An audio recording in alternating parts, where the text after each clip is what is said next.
Hello everybody, my name is Spencer Walsh. It is a distinct pleasure to welcome you to today's episode of Hidden History. On the show today, we have a banana republic country, victim of years and decades of U.S. intervention, fighting for independence against a brutal dictatorship and the backlash that followed. That's right, on the show today, we are taking you to Nicaragua to tell you the incredible rise of the FLSN and the incredible brutality of the Somoza regime. It's going to be a multi-part series telling you the incredible story of the Contras, the resistance from the CIA, and maybe we'll take a trip to Iran as well a little bit later. That's for later weeks. But on today's show, we are talking about Nicaragua, its history, the really brutal regime of the Somozas, the rise of the guerrilla FLSN group, and how they managed to, spoiler alert, eventually reclaim their country from an American-backed family. We have a very exciting show for you today, but we got to start it, and it really is kind of an interesting kind of historic show because it's a little bit different from our shows. It doesn't follow the exact same formula, but it does go kind of redound in a lot of the same ways. A lot of similar echoes to a lot of stuff from the past, and you know, Nicaragua, you kind of can compare it, I think, pretty easily to the system that we saw in Guatemala. It is one of those countries. It's very, very close to Guatemala, proximally, and it was one of those countries that the United States intervened in a ton in the late 1800s and the early 1900s to essentially fight for American business interests. There's some logging companies, there's some fruit companies involved, and it really played a very, very big role. They even occupied the country actually from 1912 to 1933, essentially putting in one puppet dictatorship after another with the expectation that they would remain loyal for, obviously, as we've seen throughout the show, the incredibly powerful, incredibly horrifying specter that American intervention was for a lot of these people, justifiably so. During this time, obviously, it was a pretty brutal life for many in the working poor of the country, kind of a very similar kind of stratospheric class divide that we saw in our Guatemala episode, where we had the colonial elites on one end of the side, including, you know, you had, of course, your American companies, your American interests very, very present within the borders, but you also had a handful of very powerful families that had been around since the kind of colonial days. Then they had been really kind of sucking up to power and using their ability to suck up to power to attain tremendous wealth and riches for themselves. And also a lot of land, all while many parts of the country, the peasantry was, the vast majority that lived in almost no land. And if the land they did lived on was pretty much always kind of rented out. And, they had to, in a very almost kind of a sharecropping type system, they had to produce a certain amount of crop, whatever a certain crop was in that Nicaraguan region. They had to essentially produce that crop in order to pay rent, in order to stay in their house. Tons of violence at that time. Essentially, a really purely an extractive hub for Americans to profit from. And America only was really kicking back to that small elite class. And, not surprised, but it was essentially nobody else in the grand scheme of things that they were really kind of interested in dealing with. One day, in 1926, a war broke out between the liberal elite faction and the incumbent conservative president the U.S. had kind of installed to look after some of its business interests. This was kind of a common theme because you had, of course, the more business-minded side, and then you had the more intellectual, more culturally elite side, which both had their fingers in different industries, and it just so happened that the industries that the United States wanted to have look after, and there was all types of American companies in Nicaragua, were more conservative tied at that time. And from there, a war broke out, a real coup broke out from the liberal side of the elite to take out the conservatives. So these two kind of factions of the ruling elite kind of have it out, fighting for power because the U.S.-backed, U.S. installed president, the conservative president, was not popular. But it doesn't go really well. And Calvin Coolidge sends in, U.S. president at the time, this is around 1926, sends in an envoy, says, we got to come, we got to get the liberals to stand down here, and we got to sign a new pact that is going to keep things more under control. They put in troops even. They sent a whole battalion of troops. This is, again, in that kind of interwar period between World War I and World War II. So, sending troops here was a big deal. It was a sign that they were serious at a time where America was really quite war-weary. They get all of the liberal generals to sign a pact, agreeing to essentially stand down. The only person who does not sign this pact, essentially because he wanted actually more sovereignty, more control, was a general by the name of Cesar Sandino, who took refuge in the northern mountains and sustained kind of a guerrilla war against the government. And this was even as well against the U.S. Marines as a fighting force for quite some time. Kind of in this intervening period from 1926 till 1933, when the United States pulled out. And some even historians will say that this guerrilla war, it was up kind of in the northern mountains of Nicaragua, but it was incredibly effective. It was definitely a thorn in the side for both the U.S. regime, from the U.S. Marines, who were also there to kind of quote-unquote keep the peace, and the liberal government, which had been installed by the United States after the conservative government got to be a bit too problematic because, again, it inspired a coup from the liberal side. But anyway, the United States pulls out, and this Sandinista, I guess you could say, this Sandino kind of ideology Sandino-based ideology begins to take root in Nicaragua, which is essentially leave us the hell alone, give us control over our resources, and let's ensure a democratic society for all Nicaraguans, no matter what race they are, no matter what economic background they came from. He wanted not a rule that benefited not just the colonially connected elite, but not really just all Nicaraguans in general, which is something that, in my mind certainly makes sense. So this was enough of a thorn in the side of the United States that they eventually leave. They couldn't really be affording to kind of meddle in Latin American countries when they were in the midst of the Great Depression. So they kind of had to get out one way or the other. But before they did, they installed a National Guard. They set up a National Guard of well-trained, American equipped, shall we say, police force, essentially, to kind of almost like the military police force, I guess you could say, almost like the gendarmes or the carabinieri, or whatever they call it in Italy. But they also put a powerful kind of one of those colonial elite families that I talked about before. They put that family, one of the top families of that kind of ilk, in charge. And the leader of that family was named Anastasio Somoza. He was put in charge before they left. And with help from the Americans, he actually decided to put Sandino in a powerful role as one of the country's three leaders, kind of granting him an agricultural colony, saying, you know what? I respect what you did. I respect that you want more sovereignty from Nicaraguans, but here, just have it over there. Don't bother me anymore.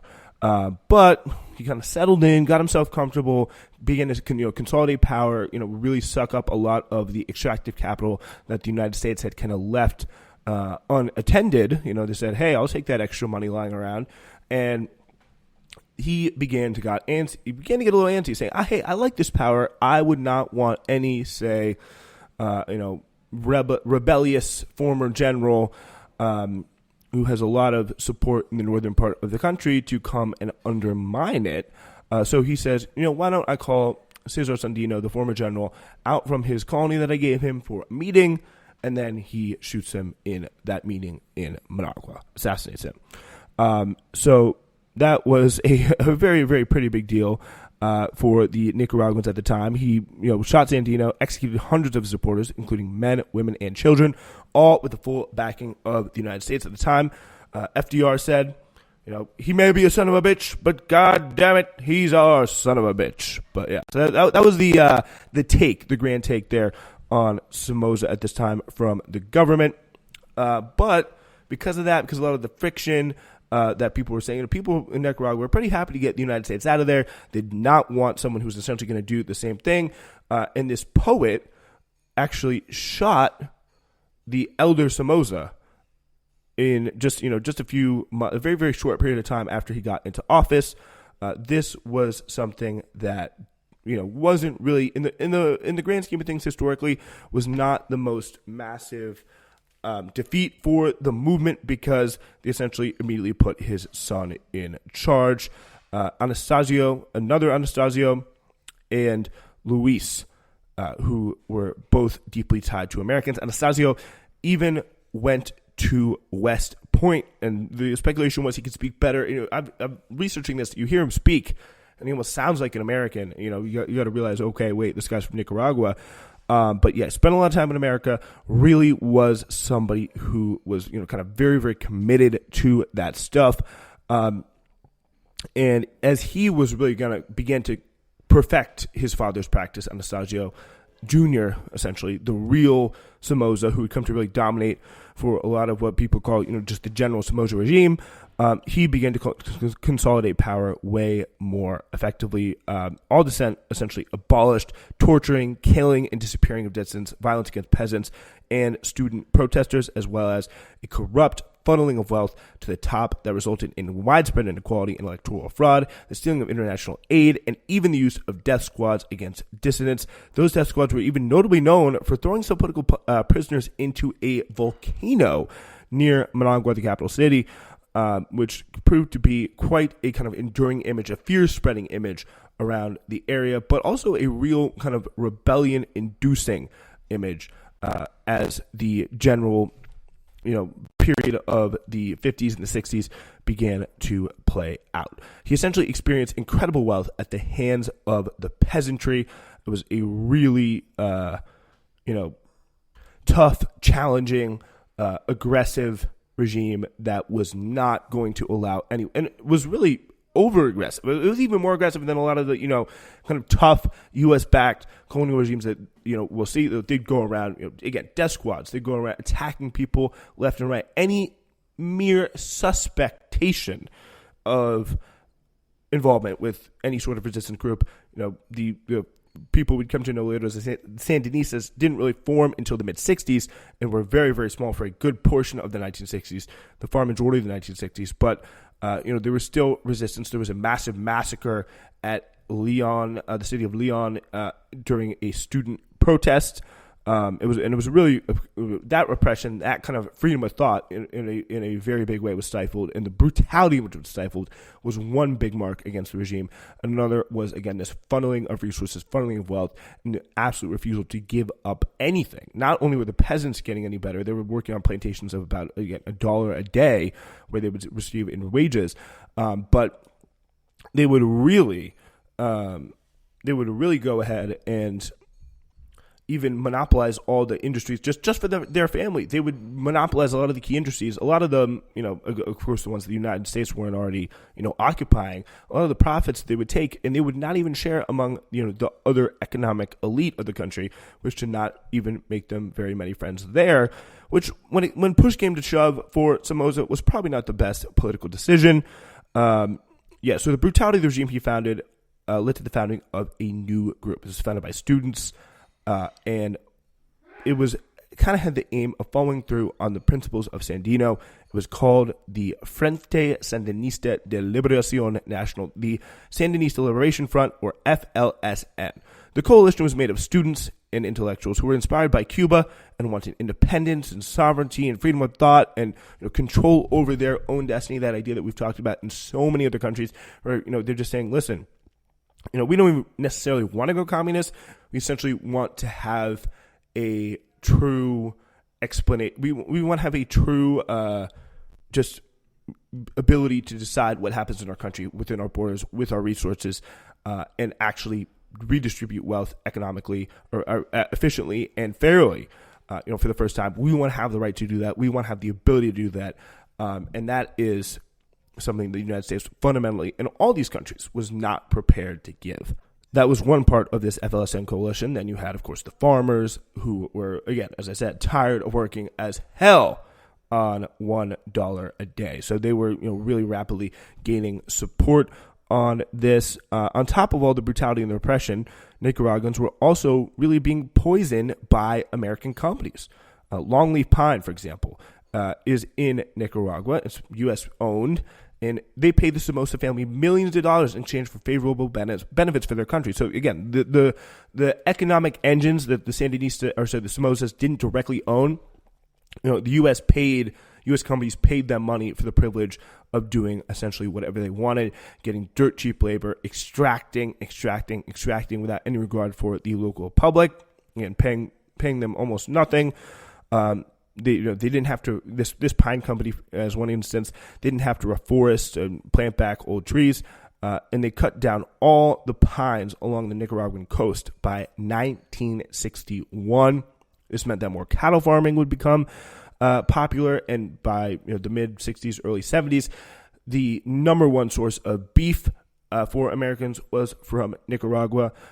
And again, the number one supplier to the United States. They used pesticides that poisoned the ground and affected even the content of mother's breast milk, which is 45 times more in terms of DDT. It was a chemical you do not want to have. It's a pesticide chemical. This is all in the process of the cattle stuff. There was a study that found 45% more DDT in the city of Leon in mother's milk that was recommended by the World Health Organization. So these kind of instances were not only having an effect in terms of the economic composition, but just the basic health of the Nicaraguan people was being affected to a pretty disastrous level. The repression and poverty was pretty fertile ground for the rapidly expanding FLSN, who really took off as the 60s turned to the 70s, building coalition with churches, students, farmers, businesses, and even Marxists. With every brutal attack, with every repressive urge of the Sandinistas, FLSN gained a few new members and a few more guns. They were definitely an explicitly violent organization because there weren't going to be any elections anytime soon. There weren't going to be any sort of labor unions or political organizing. They would all get shot. They would all get put in prison or shot. So, what does that leave you with at the end of the day? They really, really began to grow. But by all accounts, it took a literal earthquake to put the Sandinistas over the edge. Nicaraguan officials in Miami today issued an urgent appeal for blood donors. They said there's an immediate need for 20 to 25,000 pints of whole blood for the victims of Saturday's earthquake in Managua. Other relief supplies are on their way. The United States sending $3 million in food, medicine, tents, purification equipment, and other aid. Looting continued today in what's left of the Nicaraguan capital, with troops doing little or nothing to stop it. George Nadenson has today's report from the ruined city. And this earthquake really was just devastating. 90% of Managua, again, the capital city, was destroyed in 1972. And it really did not help that, as you can see here in that CBS News clip from the time, that they essentially said the troops were not really doing anything to stop all of the chaos.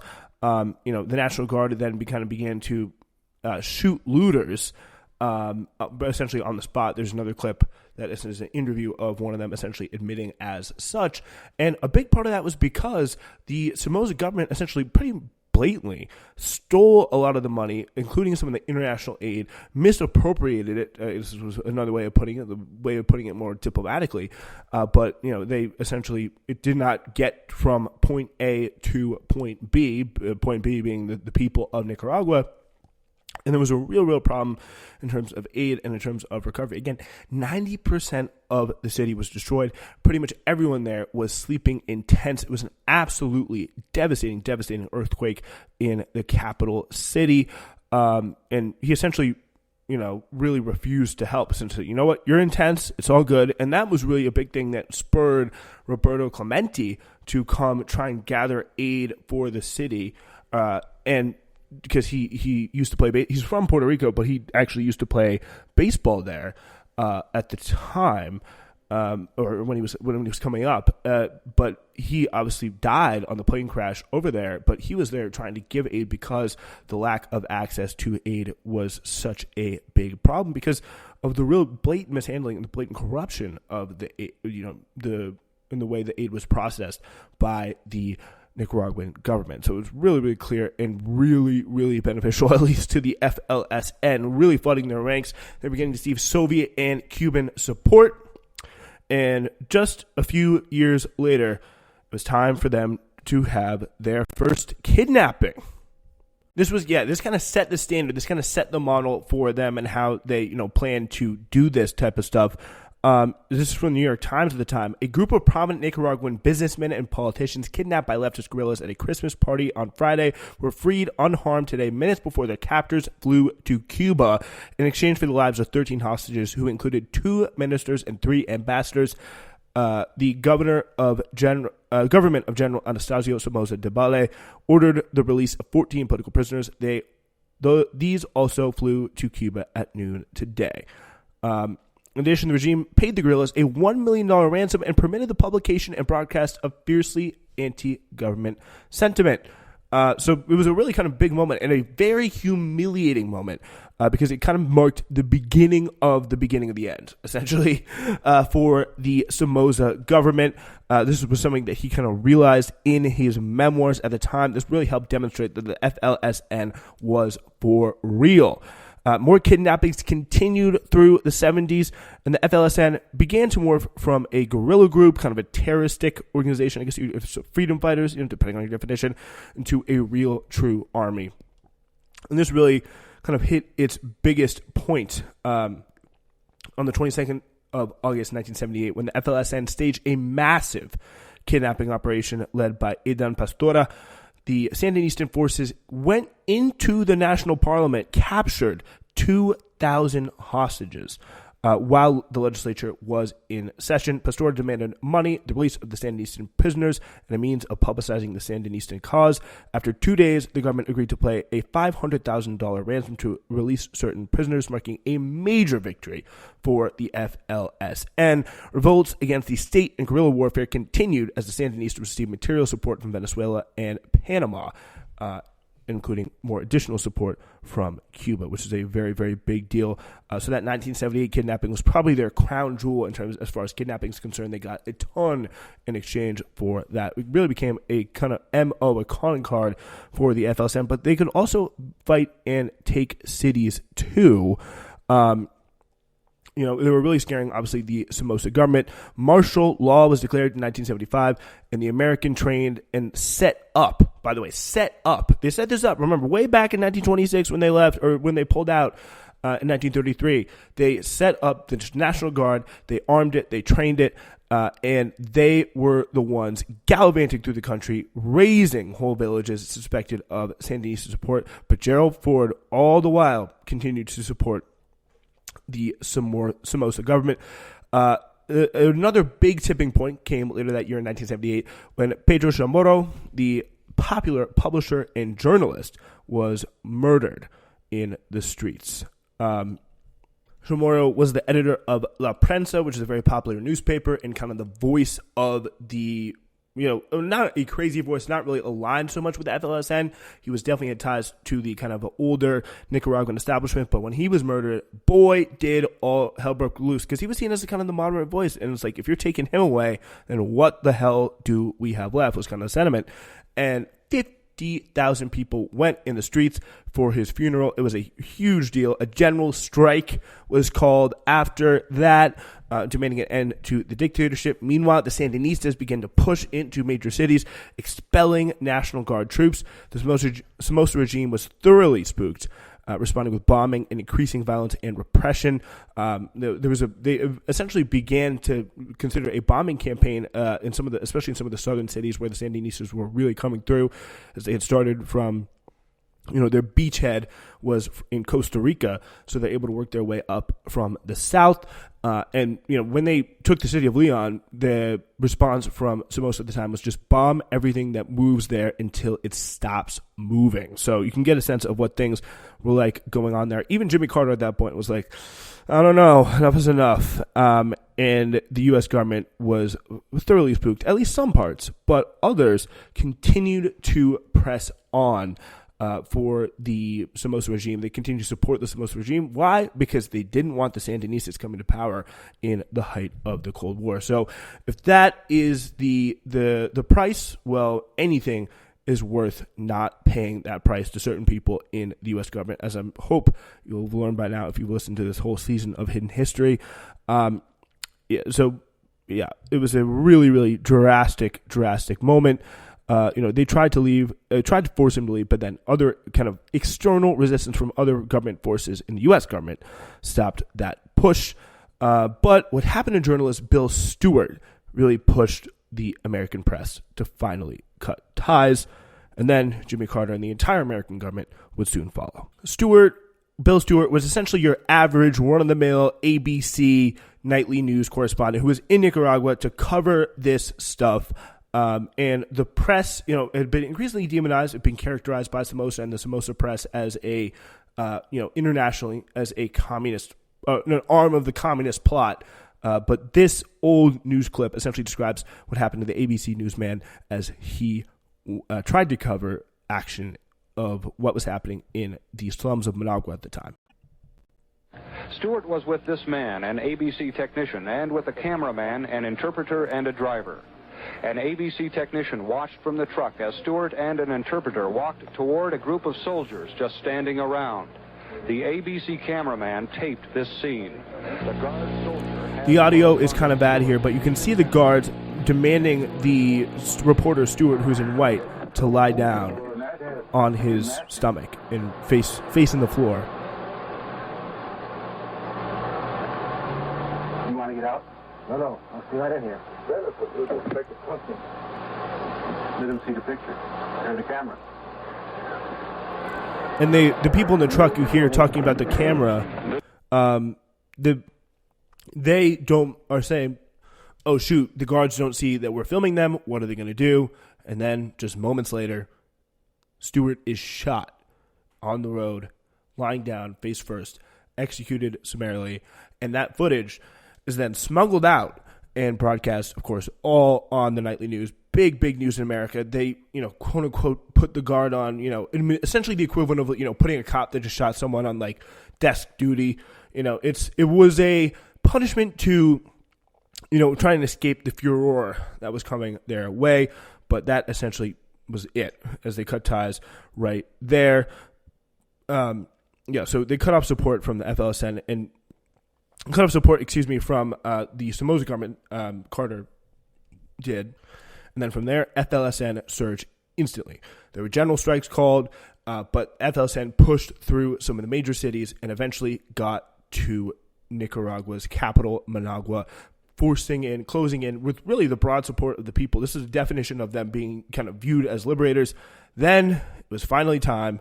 They arrived in Managua. They had him isolated in the palace, but they managed to slip away Somoza and his top National Guard troops. But by July 19th, 1979, it was a new day in Nicaragua as the Sandinistas had won and Daniel Ortega and crew, Ortega, of course, the famous leader that we'll talk about a lot more next week in the story of the Sandinistas, were now in power. The long-term, brutally repressive American dictatorship of the Somoza regime had finally been vanquished. But coming up next week on the show, we take a look at the Sandinistas in power. How can they start their new government of national sovereignty, home rule, and freedom, democracy, and justice for all? Well, join us next week to find out. And join us next week to really get into some of the incredible backlash that followed, including a whole really spun up, incredibly well-funded resistance group, the counter-revolutionaries, or the Contras, and some of the things that they did that essentially created a whole nother war. We will discuss it all. The future of the Sandinistas in power next week on Hidden History. Thank you so much for joining us.